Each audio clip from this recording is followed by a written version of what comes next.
Let me take you back to the late 80s in Dunedin. I was young, ambitious, and honestly a little bit unemployable, but I decided it was time for me to work on my CV.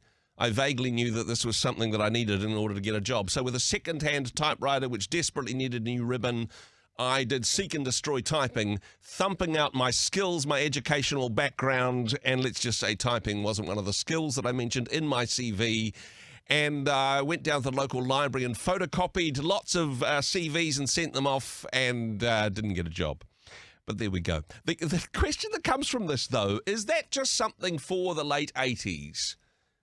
Do we still do CVs now? Is that still how we put ourselves out there when we're looking for work or somebody who should know?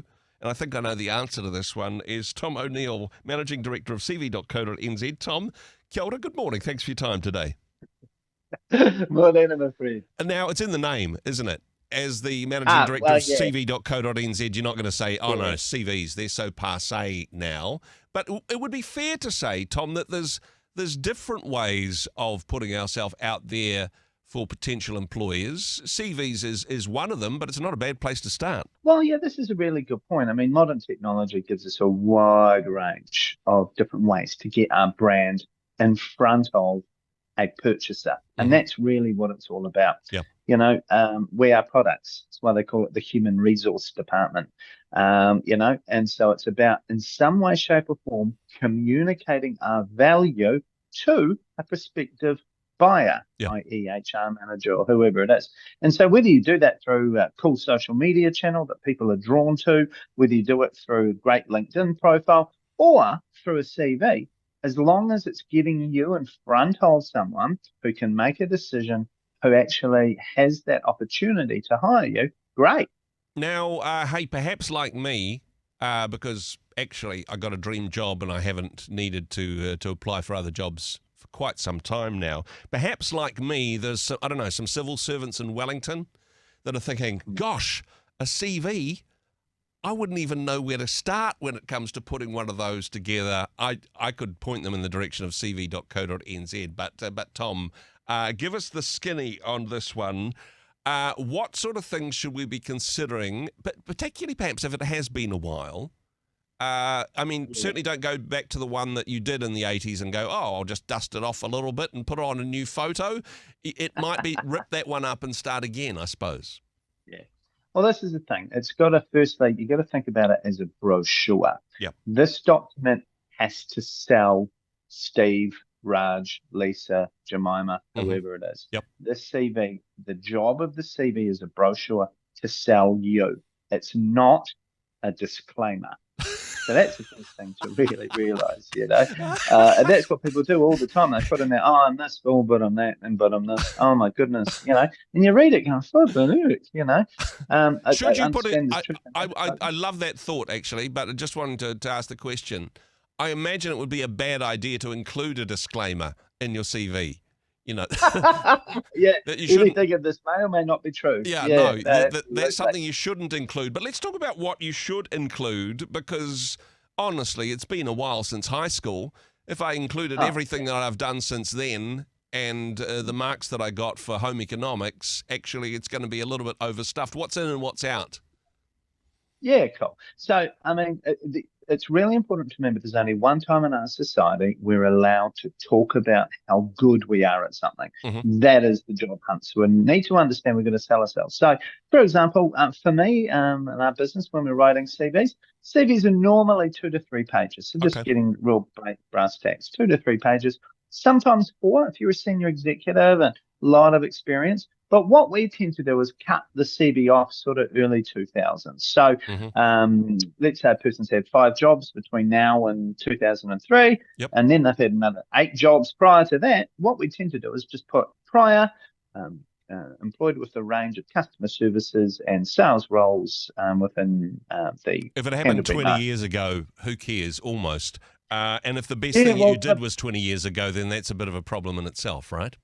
Yeah, well, see, that's the thing. An employer's really interested in what you're doing now, kind of interested in what you did 5 years ago, semi-interested in 10 years ago sort of deal. So if you look at it like that, we also want to protect ourselves from ageism. So I'm 52.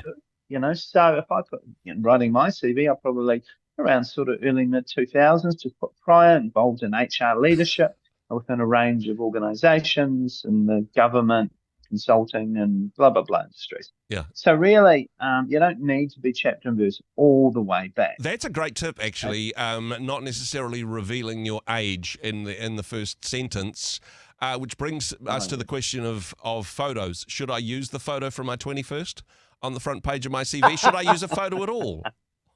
Yeah. No, great question. I mean, if you want to start a punch up at an HR conference, ask this question out loud. Should I put a photo in the CV? Because everyone gets I might crazy want to start a punch up at an HR conference for reasons that I will not get into. But look, fair to say there's different opinions on this one, Tom. Yeah, people get really animated about it. But I suppose from my perspective, it's hilarious because all these people say, don't put a photo in your CV. Yep. You'll be judged. And then they rush off and put a photo on their LinkedIn profile.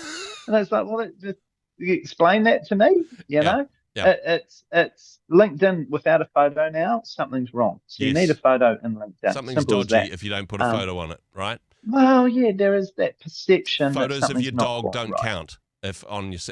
And also don't be holding beers or wine or be at a concert or a nightclub in your photo. All these sort of things. It's a conversation for another day. But that 21st photo is way out then. It's got all of those components. Hey, you're talking exactly. Now, you're talking beforehand about how your CV is your brochure. So, I mean, are we talking full color trifold?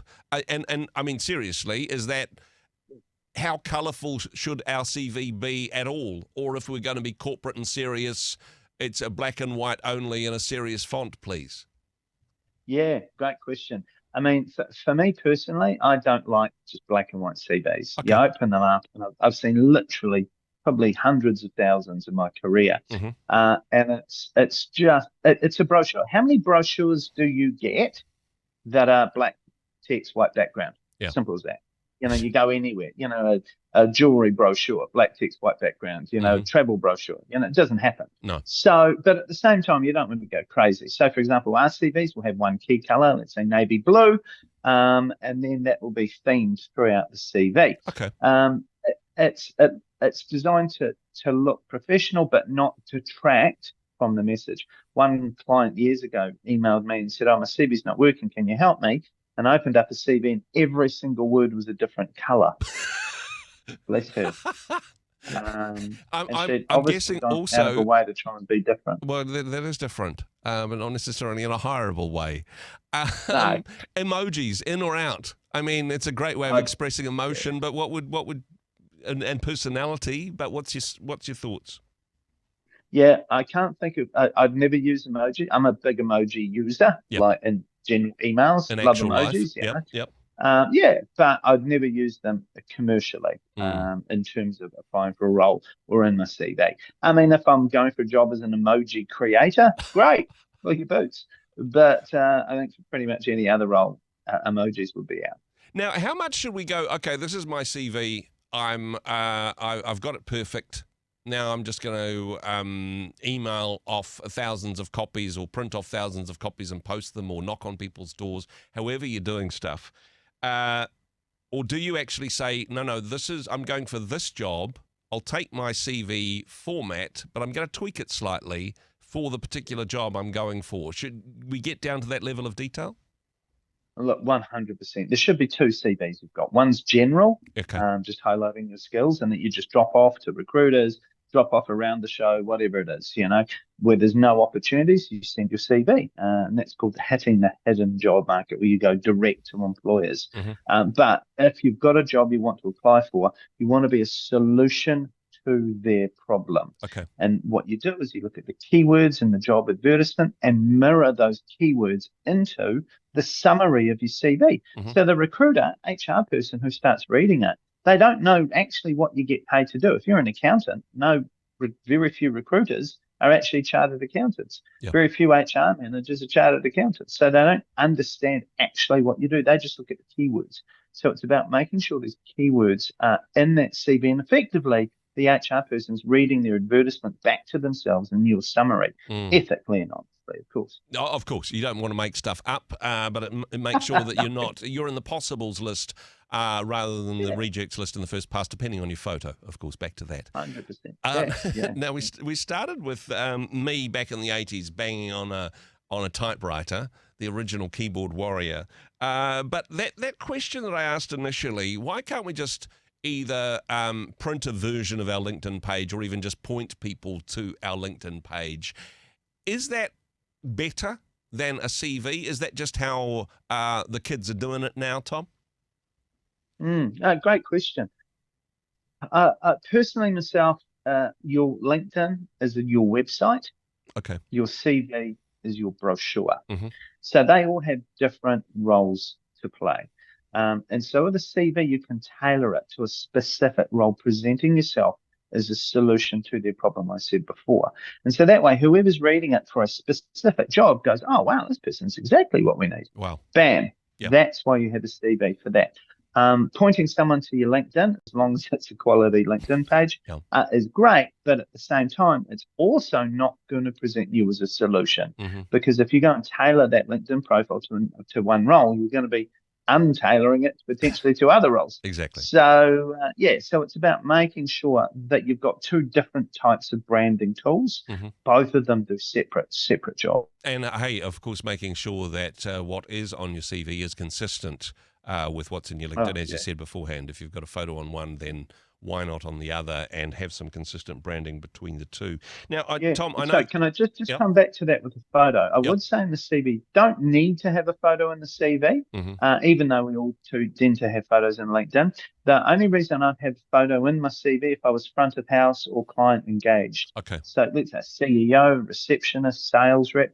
Your presentation is part of the role, it's part of the brand of the organization. If you're an IT person, 3 steps down in the basement doing all that stuff, great, fill your boots, but you don't necessarily, your presentation is not relevant to your ability to do the role. So some roles are, then I'd include a photo. Some roles aren't, and then you can just make your decision from there. No, hey, very good advice indeed. And Tom, I know there'll be people listening to this at the moment who are thinking, gosh, I wonder what my CV's like. And perhaps prompted by recent rounds of redundancy, but perhaps even just by this conversation, wondering what's good, bad or ugly with their CV. Now, offering a free assessment for Rhema listeners. Thank you so much for your generosity. If people wanted to get in contact and well, for you to cast your professional eye on whether their CV is up to scratch and recommend some changes that they could make. How do people make the most of this special offer, Tom? Yeah, great. All they need to do is flip me a copy of their CV to Tom, T-O-M, at cv.co.nz, Tom at cv.co.nz, and the team and I'll come back, just have a chat and really give you our thoughts and feedback. Thank you so much for that. Thank you for the work that you do at cv.co.nz. I'd hire you, Tom. Thank you so much for joining. Thank you so much for joining us on the program today. Hey, God bless. Hey, thanks very much for joining us in the Rhema studio. Thanks very much for watching the interview. It's kind of nice to have an audience, actually. And if you did like what you watched, then do give us a like, do give us the thumbs up. And if you'd like to see more interviews like that one, or perhaps even better, subscribe and those interviews will come straight to you. Don't forget to turn on your notifications, and we'll see you in the next one. Cheers.